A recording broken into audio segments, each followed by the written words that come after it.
Jamie Burns. Il est au courant que je vous parle? Je veux dire, il le saura? En fait, non, j'essaye d'obtenir des informations, c'est tout. Voilà.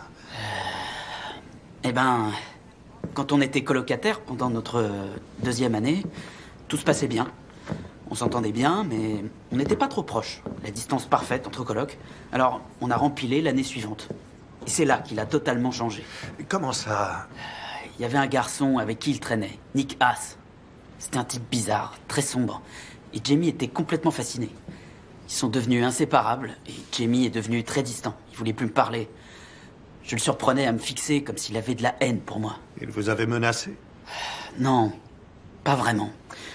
Mais ensuite, un matin, il était à peu près 6 heures, je me suis réveillé et je l'ai trouvé assis à même le sol, couvert de terre, les mains pleines de sang et il fixait le mur. Il ne parlait pas. Il était drogué? Un truc comme ça? C'est pas l'impression que j'ai eue. Il avait l'air presque trop vivant. Ça a été la goutte d'eau. Alors, j'ai pris des photos pour appuyer une demande de changement de chambre et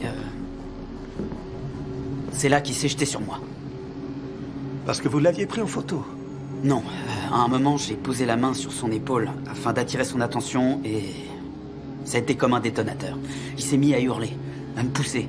Il a attrapé sa saloperie de lampe à lave et il me l'a fracassé sur le crâne. On m'a posé 22 points de suture.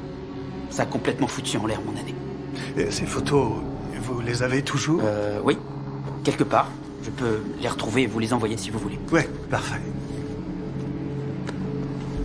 Je vous remercie d'avoir pris le temps. Lieutenant,